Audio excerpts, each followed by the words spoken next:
we have to look at the Baker Creek seed catalogs. There's the regular free seed catalog, and then there's the whole seed catalog. So what is the fuss all about? Let's check out side-by-side comparison of what these two catalogs have to offer. I can't get into the details of every single little bit things because I don't want to affect their sales, but I really want to show what's the difference between these two catalogs and is it worth it to buy the whole seed catalog. I like to save my catalogs from Baker Creek. Other seed catalogs, I actually just, reuse them for making seed packets. And I will link a video below of where I've done that before and how to do it. But for Baker Creek, I actually keep them. Yes, I do have a little library of Baker Creek seed catalogs. The whole seed catalog I don't buy every year, but when I do, I don't regret it. Let's get into this video and look at the two different things that I'm really interested in about these two catalogs. So yes, I did get both of the free catalog as well as the whole seed catalog, which you can tell is a whole lot thicker. Let's take a look quickly at the freebie. This is the free one. So if you sign up on their website, they will send you, or they should send you, this free seed catalog, which I get this every year. And this one here, I get probably every other year or every 3 years or so. I'll splurge and get myself a whole seed catalog. And I really do like looking through all of the different varieties. This one here is a little bit more abbreviated. So let's look at what they have in the free one. So if you can't afford the whole seed catalog, at least you can get the free one and take a look at that. It's kind of nice to have it offline. And I think there's more, it seems to me like there's more information on this than I find on just the website. And also, I don't always like to have that screen light in front of me. So in the evenings, when my family wants it to be quiet time, I will peruse through my seed catalogs. There's all kinds of information about the different people who contribute to their farms and stuff in the beginning. There's the varieties I've been getting of all the different amaranths in here. There's a Chinese multicolor spinach and beetroot that I've been talking about on my channel that I just totally adore. Looking at all the different greens, asparagus. Excellent. I'm going to flip through and see if there are a few varieties that I want to talk to you specifically about. I don't feel bad sharing this because this one is what they give out for free and they're not losing any money by me sharing this with you. So I'm not sure that everybody knows that wasabi is a totally different plant. They do carry like a wasabi radish and they carry a Wasabi Arugula. So wasabi itself is totally different plant, but it's very difficult to grow and it's very expensive. I actually bought some wasabi and it was probably like 10 years ago. And it was like $10 for one plant and it didn't survive. And that's because it really likes to have a like a river kind of environment with lots of rocks. And it's hard to simulate that. So getting a wasabi flavored arugula or wasabi flavored radish might be a cheaper way to go. You can also, of course, grow horseradish, which is actually what most wasabi is when you get it in a restaurant. It's usually horseradish. So that's another alternative. But they do carry this Wasabi Arugula. So that might be something interesting to you. This is on page 10. So this balloon flower, I actually have seeds from them. I have not grown them yet, but I'm super excited to. The balloon flowers are perennial. And the flowers puff up before they bloom. So that's really weird and cool. I'm always looking for something unique like that. And it does talk about there's being some edibility quality to it, but it's not the flower or the leaves. And it specifically says in here that it's the roots that are eaten, and the roots are usually pickled, and that the flowers and the leaves are not to be eaten. So be very careful with that. A lot of times people talk about edible flowers, And sometimes when they talk about the flower, it might be the flower or the leaves or the roots or the seeds that are used. So be very careful that you know which part of the plant is used for eating. So it's not the flowers or the leaves, it's the roots.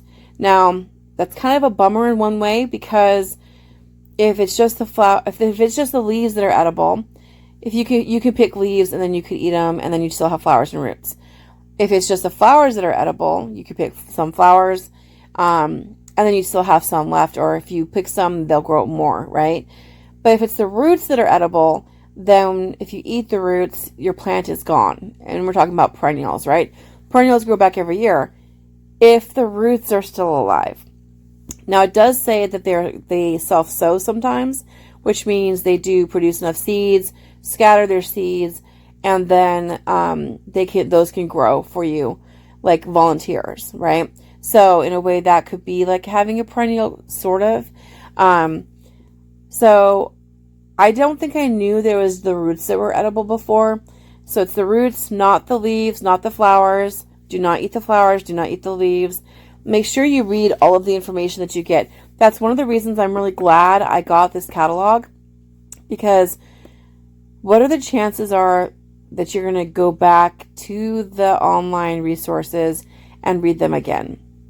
You probably just look at what's on the seed packet, wouldn't you? So having this out, it's easy to flip to it and to remind yourself and do a little bit more research on the plants than maybe you would have otherwise.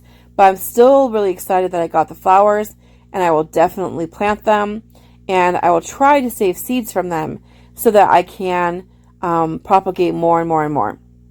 And you tend to get healthier plants, like I find anyway. The second and third generation after seed saving, I tend to get the best plants, because the ones that survive to produce seed are better for my area. And then the babies from those do better, and the babies from those do better. And eventually you have like a strain of genetics that are really excellent for your specific location. So I'm going to grow these balloon flowers. I would recommend buying them. I think they're beautiful. And you don't see this variety of seeds offered too many places. Bachelor buttons are also really beautiful and cute, and they're adorable. You can find bachelor buttons and also cornflower seeds in lots of different places. Even sometimes, like the Dollar Tree might have like just a basic variety of bachelor button, but they don't have balloon flowers. You'll never see balloon flower seeds at the Dollar Tree.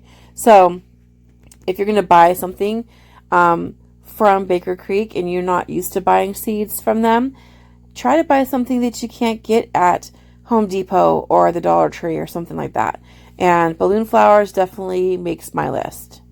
This is funny because this is actually the seed I showed you the other day when I went crazy and I bought a bunch of different types of lettuce. This is the lettuce leaf, but this is basil. So this is basil, and it's called lettuce leaf because it looks like lettuce, but it's actually basil. And I just love the idea of it. The reason why I bought these seeds is because the leaves are so large. I thought it would be cool to like take your little piece of mozzarella and your balsamic vinegar glaze and like coat it on the inside and then like roll it in the leaf like a little hors d'oeuvre. I thought that would be really, really cute.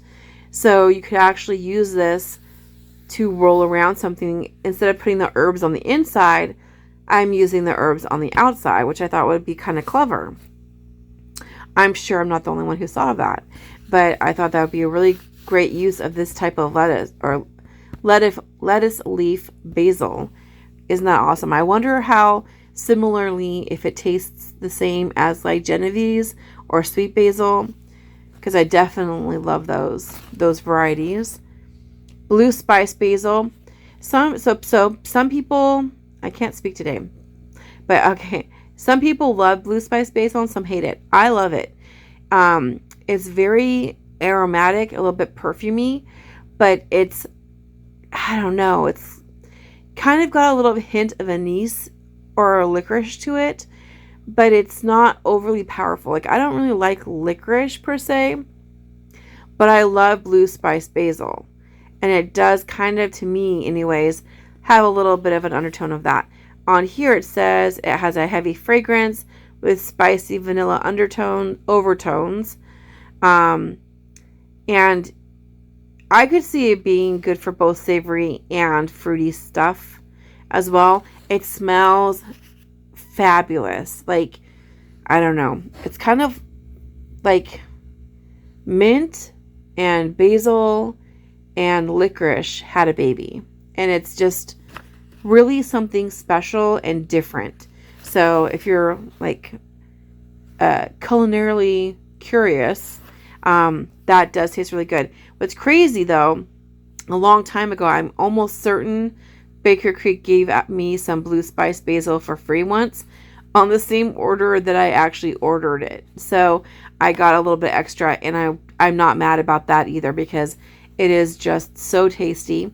My husband didn't like it, but I absolutely loved it. So I'm going to take a little peruse through here a little bit more and see if there's another variety I want to show you. So I've bought so many types of seeds or bean seeds from Baker Creek. Dragon Tongue it says it's their best-selling bean, and I don't doubt that for a second. They grow so fabulous. I can't even tell you how successful my Dragon Tongue beans have been. They outperform any bean I've ever grown. I will say the Scarlet Red Runner beans do fabulous as well, but the Dragon Tongue beans produce so much, and you pick some and it keeps growing more and more and more. My Scarlet Red Runner beans are really, really beautiful. They grow really tall and everything, but they don't produce as many because it takes so much longer for them. So I'm going to keep growing those, of course, but I really do agree with them, and I don't blame people for buying it. This is really a popular variety, is their Dragon Tongue bean. And this other one down here is interesting to me because it's called the Cherokee Trail of Tears. It's a pole bean, but it only takes 65 days. So pole beans usually take longer. 65 days is not too bad. And this is an heirloom that was brought from Tennessee by the Cherokee people as they were marched to Oklahoma by the federal government in 1839 over the infamous Trail of Tears. So that was a very, very sad story. I often do like to plant varieties to honor different stories that I've heard. And I do have Cherokee Trail of Tears beans. I just haven't gotten around to planting them because I have so many different seed varieties. I kind of have to pick and choose each year which am I going to actually plant. And then eventually I always run out of time. There's never enough time, and there's never enough land. There's never enough space. So I do have a 5-acre undevelopable, like I can't actually plant a house, or I can't actually build a house on it or anything. So my plan long term is to just have like a huge garden there. And so hopefully I can get out there and plant just a ton of beans. Cherokee Trail of Tears, if you are into historical plants, that might be interesting to you. Another one might be Good Mother Hubbard. Also, there's one called Seventh-day Adventist or something like that. And there was one about the Mayflower. So I'm not sure if they still carry those, but those are some that I thought have a really interesting story behind them. So Cherokee Trail of Tears, and that is on page 19. Oh, this is just too funny. Bells of Ireland, and this is just for beauty and aesthetics, but I did buy eventually. I'm trying to buy just things that are for food at this point in my life, but sometimes I just can't handle it if it's just too pretty. Bells of Ireland are something I did actually break down and bought some, and it's adorable because the person they have here looks like a leprechaun in this picture. It's too funny. So interesting. And I was just talking the other day about the yellow beets. The golden beets are one of their best sellers. And I just went on a whole little spiel about how much I love the golden beets and how amazing they are. I think they taste like a cross between a potato, an apple, and a carrot. I think in the video I said last time I said carrot and an apple, but I think it's like a potato, carrot, and an apple. And I just think it would be great. Every garden should have golden beets. They grow fast, 55 days.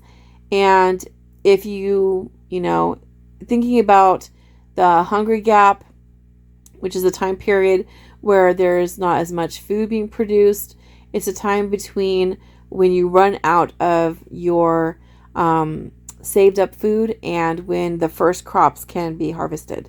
So during the Hungry Gap, if you have your golden beets growing over winter, you will already have, like, they would be going into their second year. You would have something to eat. Now, they might be a little bit more woody than they would when they are a little bit younger. But I honestly took a bite out of one in the garden, and it was actually very good.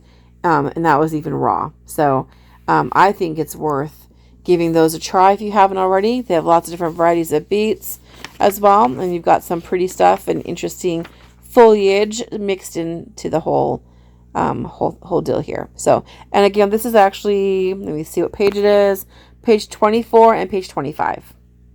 Got bitter gourd on page 26. And I've got, I think I bought every type of bitter gourd that they have. I haven't planted them yet, just got too busy teaching summer school last year, but I will plant those in the future. And I got several different varieties. I'm trying to decide if I'm going to try all of them or if I'm going to try a certain one at a time. Oh my gosh, is this borage? I think it has to be. Yes. So I've got all the different types of borage that they have. The flowers, and on the borage that I normally grow, the flowers look almost like a blue instead of a purple. But the flowers themselves taste like cucumbers. And I've had borage survive over winter here, even after like the second frost. So then they finally keeled over, but they lasted for a long, long time. And they self-seeded. So that was awesome. And I'm always interested by like things that have like a picture where there's some kind of tea going on here. Let me read and update you. I'm sure I bought this already. This is the Thai blue butterfly pea, and it says it's a edible blue flowered vining plant. So read all the whole thing on your own.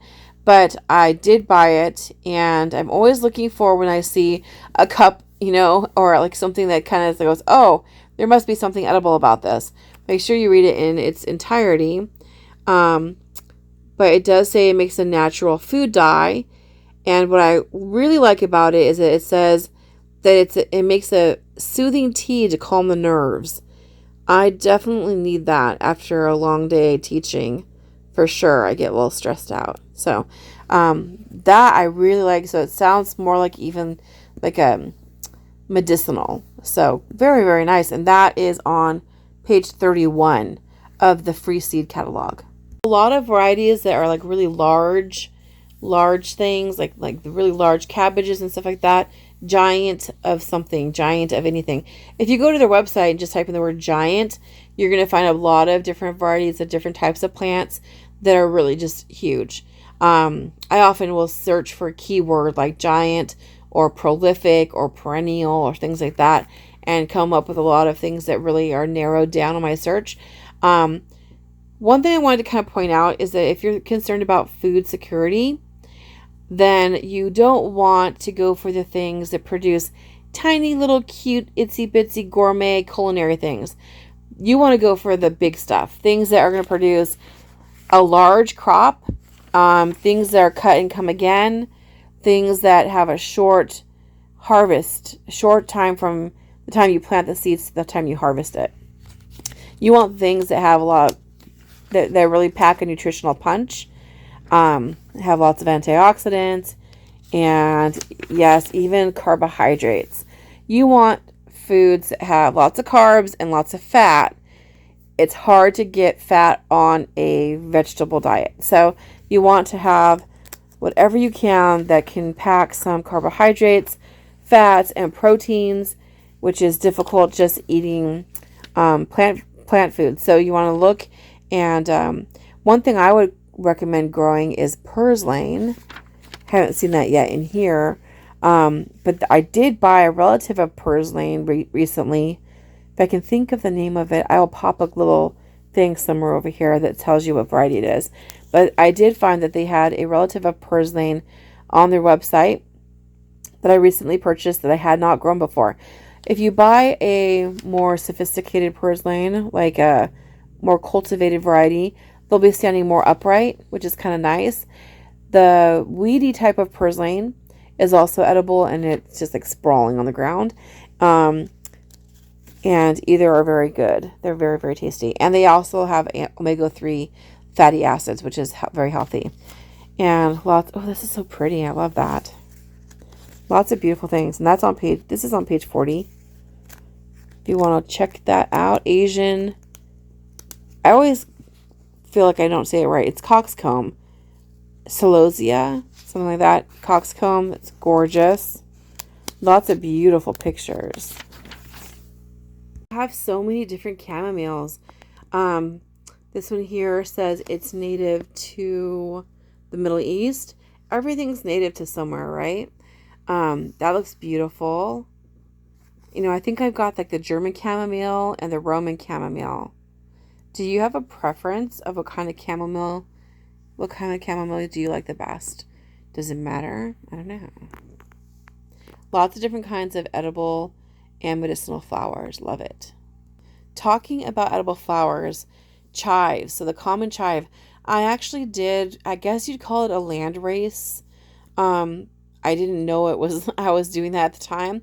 I planted some common chive seeds, and every year I would collect the ones that had the biggest flowers. And so then eventually I have chives that just have giant flowers on them. So that's something you can kind of do too, is when you're growing your own stuff, you can save seeds from the varieties, the ones that are displaying the kinds of characteristics you want. And if you do that over and over and over again, you're basically domesticating that plant in a way that is quite special. So you're basically making your own variety of that plant. So I guess I could put a name on mine. Yeah, but yeah, my chives, see, I need to dig those out and plant them. But the flowers are just gigantic, because for years I would just save seeds from the ones that had the biggest flowers, until eventually the babies all had just really big flowers. So I love growing chives. I probably won't buy any more chives, or I'll buy garlic chives, I'll say, but not the common ones, because I basically made my own that is so superior over time, and I can't do that time. I can't get that time back. You know what I mean?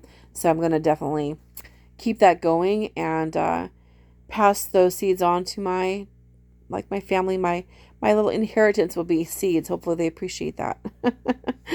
But it'll just be like, here's your great grandma's seed collection. Hopefully you appreciate all the years she put into this craziness. But I'm really enjoying flipping through this and looking for things that kind of stand out, pop out. Glass gem corn, I think it's beautiful. If you have a hobby garden, glass gem is a good one for a hobby garden.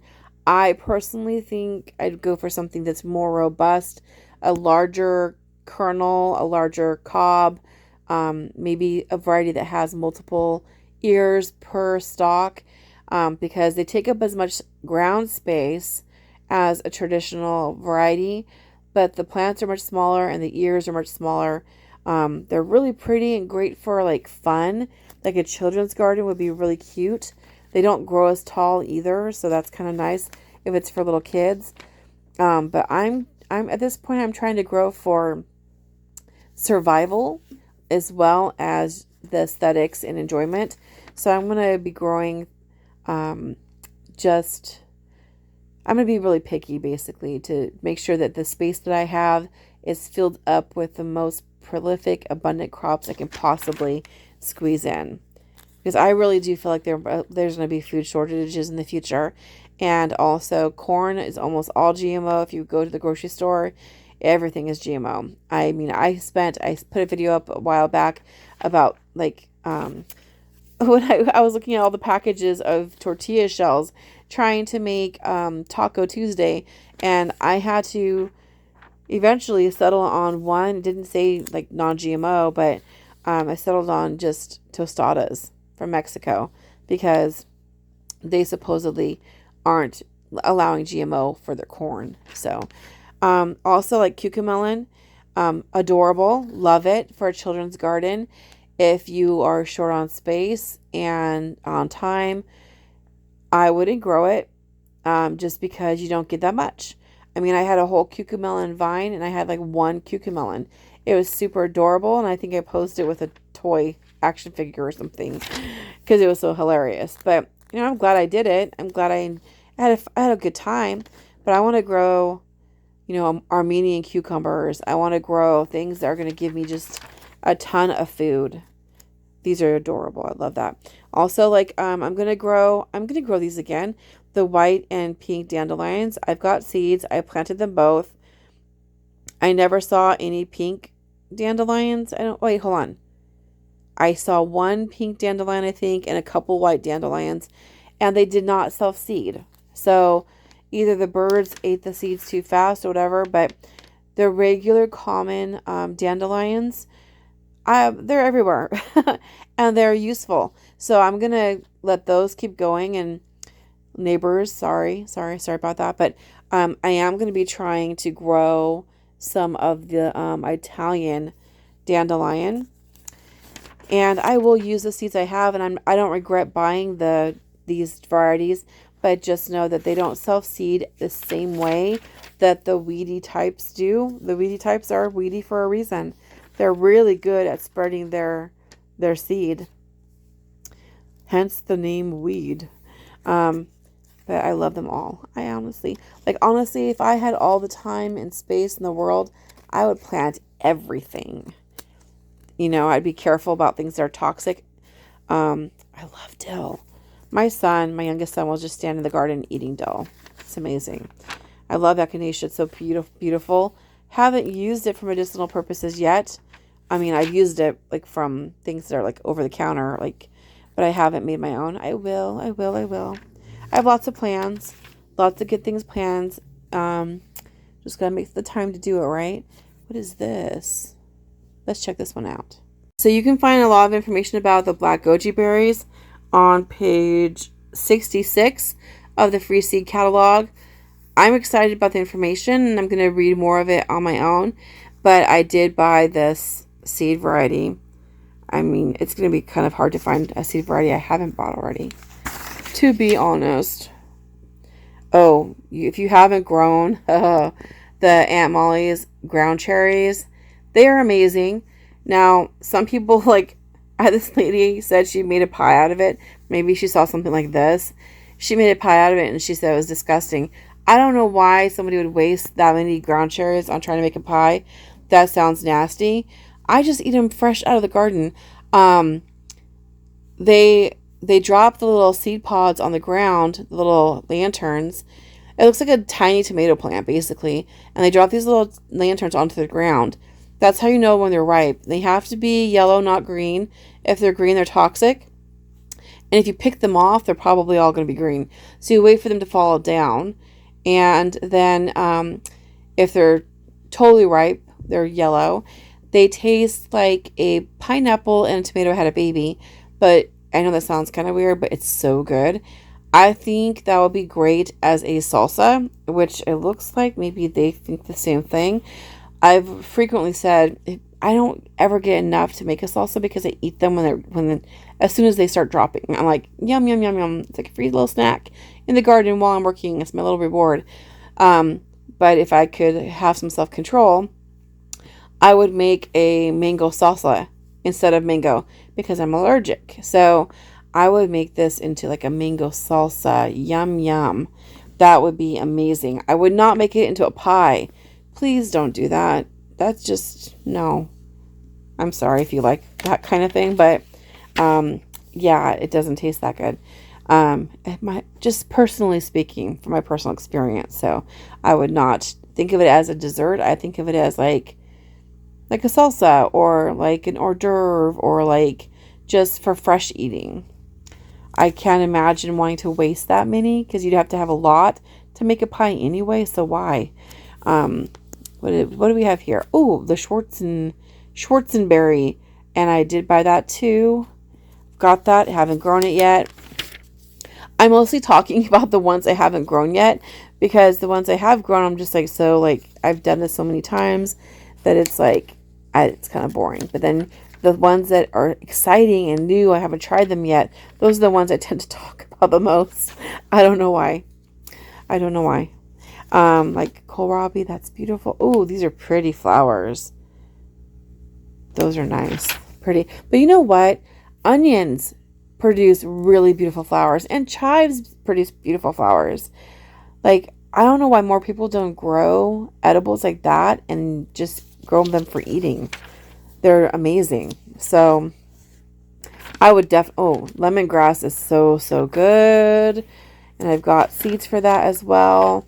I bought every single variety of lettuce they carry that was in stock.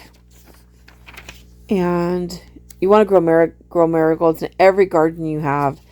I don't do very well with melon. I need to give it another try, but I do have lots of different melon seeds.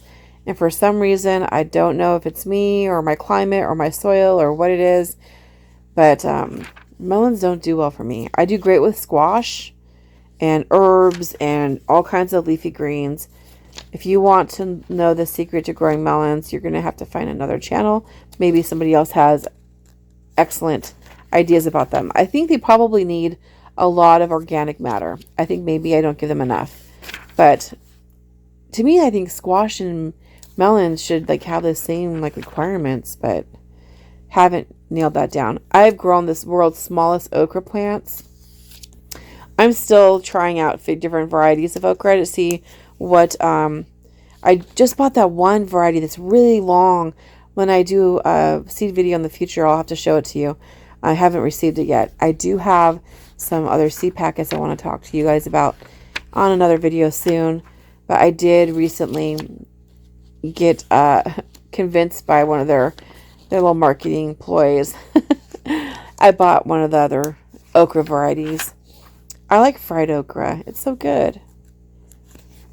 That must be I wasn't born in down south, but I've done some genealogy recently and found out that my ancestors lived in Virginia and Tennessee. So maybe that's why I like the okra. So good. Lots of different kinds of peppers. Probably won't be buying any more pepper seeds for a while because I want to go through all the ones I have. And technically peppers are perennial. So what I've been doing lately is trying to keep them alive.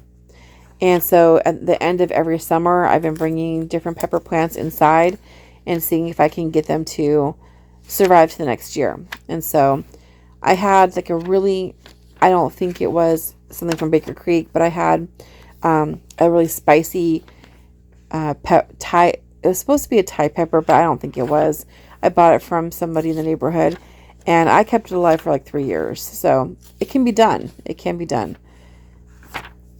It probably would have enjoyed being outside more because I had it in my classroom. So I've been buying lots of different kinds of squash because of food security. I really do think it's important. I had a colleague of mine tell me that the red curry squash is the most delicious and abundant, prolific plant you can grow. If you're going to get some of these, maybe the delicatas, red curry. Oh, by the way, I don't know, but Baker Creek doesn't grow them, but I am going to be growing the Tahitian melon squash. I'm really excited about that. I'm also going to be growing the shark fin melon, which is a gourd. I got turned on to the gourd one from Robbie and Gary, and then the Tahitian melon squash was Garden Like a Viking. So I purchased those varieties from, I don't remember who, but I found them online, and I'm going to grow those next year, and as well as a bunch of different things from Baker Creek because, gosh, I love them so much. So I've just kind of been perusing through. I think I have all these different kinds of strawberries. And when you grow strawberries from seeds, they're adorable. The plants have the tiniest little leaves They're perfectly strawberry looking, like just like a regular plant, but super tiny, which is not how I see all the other plants. Usually you have like almost like all the leaves look the same. They're either monocot or dicot. But for the strawberry plants, they just like a miniature versions of the plant, which is so cute.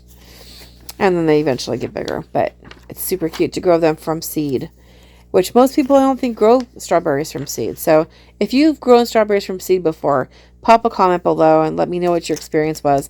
I really enjoyed it, and I'm definitely going to do that again. It's a lot of fun. Okay, lots of different kinds of tomatoes. I don't need to buy another variety of tomato for the rest of my life. I probably will, but because that's what we do. But I have so many tomato seeds, every different variety I could possibly get my hands on. So I probably need to stop buying them for a while. And now we're to watermelons and more flowers. Love them. I've got all different kinds of zinnias and dahlias and stuff like that. So, okay, so let's take a look. I'm going to take a look at the other one, the whole seed catalog, and let you know how it's different. Okay, you're going to want to buy this. Okay, they on page 70 or 71, they have a recipe for borscht, which is a recipe that shows you how to use your beets. They've got a whole, all the pictures I saw in the other catalog, they have blown up full size, basically. Instead of having a small section about the bitter gourd, they've got a large section all about it. They have, oh my gosh, it's just crazy. It's beautiful. Totally, totally beautiful. I love it. I don't want to show it because you're supposed to buy them. Let me see what else. So the borscht recipe, I'm not sure if I'm saying that correctly, but it's a recipe using the beets, which I love it. I'm so excited. I'm going to try that recipe for sure. I'm going to grow some golden beets. I'm going to make that recipe. Subscribe so that you can see how that turns out in the future. And if you don't see that recipe posting by like the end of July of next year, 2025, or, end of July, message me, because I'm going to be making multiple staggering plantings of the beets, because I want to have a lot of them. So if you don't see me posting a video by the end of July of how to make borscht, make sure that you comment and remind me, because I will definitely make that recipe and I'll show it to you really fast. Okay, that was it. That's all you get. That's a peek. You're going to have to buy their seed catalog to see the whole recipe. I am excited though, because I've thought about like what recipe would I use that for, and that sounds delicious. I think I would also use them in place of, like, if I didn't have carrots or potatoes, I'd use them in soups and stews. I think that would just be really delicious. What else is different about this catalog versus the free seed catalog? Let's look. Right, so the free seed catalog was like a teaser because I was talking about chives, right? And I did not look at these beforehand, you guys. And I went on here. They have the untold story of the chives. So let me look what page that is. On page 142 and 143, they have a recipe about saffron corn pie. Looks very interesting. I'm going to have to check that out at a later time. But I need to look up the chives. Hold on. I found another recipe on page 198. It's about the giant bellow gourd. I even on another video said, I wonder what I'm going to make with this giant bellow gourd. And now I have a recipe on page 198. So if you're interested in buying the giant bellow gourd, this free seed catalog has a recipe to go with it. Yes, page 198, you guys. I'm not finding the page again for the chives, but for the chive page, it has like a story to go with it. So what I'm finding here on the whole seed catalog is it has more varieties than what's listed here. So it's including more different types of plants. I have a lot of both of them. Like, I think I have almost everything. But I love the stories, lots of recipes, and also the pictures are huge. So for my bad eyes. So if you have kind of bad eyesight, this is amazing. I'm so excited about the whole seed catalog. I think it was worth it. For the recipes alone, I'm really stoked about this. I'm covering the article so you don't read the whole thing, but this has a whole article on the weird history of chard, and I'm super excited to read about that because I'm all about the history of different plants. Super cool. I love that kind of stuff. Do you? Wow. Like, I'm super, super excited. They've got the Traveler's tomatoes. Yes, they do. I'm so excited. That is on page, I'm not going to show you the whole page. It's page 456 and 456 in the whole seed catalog. If you want to see what else is on the page, you're going to have to buy the seed catalog. And we can compare and contrast in the comments. What do you find in this catalog that you are stoked about? Because I am excited and I am not regretting that I bought this year. I might even make this an annual thing that I buy them every year. Okay, so side by side, we have our free seed catalog and the whole seed catalog. They're both amazing. If you can't afford the whole seed catalog, sign up for the free one. It's really awesome. I don't make my seed packets out of the nice Baker Creek ones. I make them out of the ones I get that are just like flyers in the mail. These are beautiful. I love them. This is so exciting. We're reading all the different stories about where these different varieties came from and the recipes. Like, not every single variety has a recipe or a story to go with it, but I'm just really impressed. And the pictures are huge. I love that. It does make me want to buy a bunch of varieties that I don't need, but I guess that's the point of having a seed catalog, isn't it? That you're going to be buying some seeds. Now, I also have gotten other catalogs in the mail for free from different places. And what I do with these is I often will find a page that has really nice pictures, and that will be the page I use to make seed packets out of. I'll especially look for, like, let's say I'm going to do a packet for radishes. I will use the pictures of the radishes for that seed packet.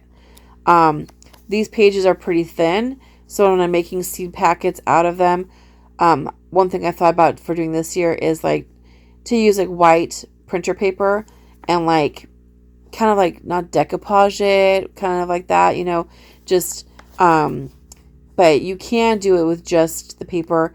You can also like double the pages up when you do it, so it's a little bit stronger. The covers make the best seed packets because they're nice and thick. But I do peruse these as well. It's not very often that I find a variety in a seed catalog that Baker Creek doesn't already have.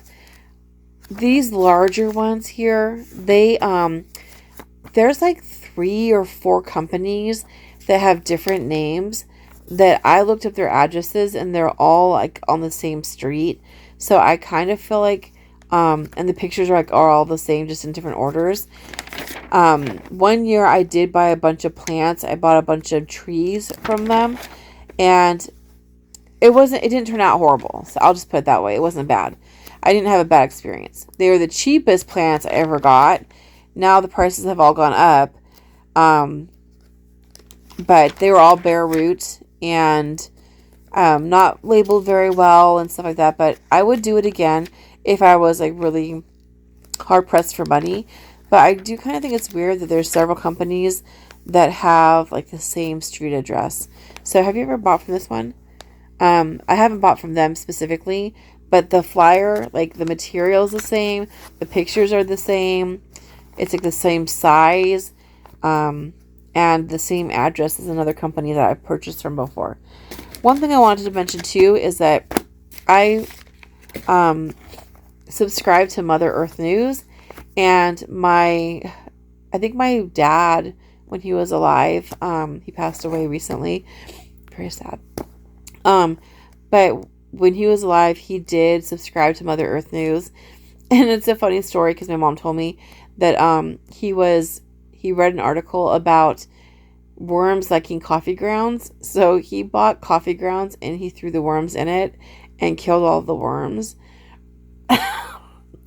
It's used coffee grounds, not new coffee grounds. Come on, guys. Come on. But I like to get these articles. Now, a lot of them have the same, like, if you look 10 years ago, a lot of the articles are very similar. It's just like any magazine you buy at the checkout counter, like weight loss magazines, anything about like cooking recipes and stuff. You basically see the same thing kind of regurgitated over and over again. So maybe if you did like a 1-year subscription and then like 5 years later do a 1-year subscription, that maybe would be enough, because they do reuse a lot of the information again and again. But there'll be recipes in these.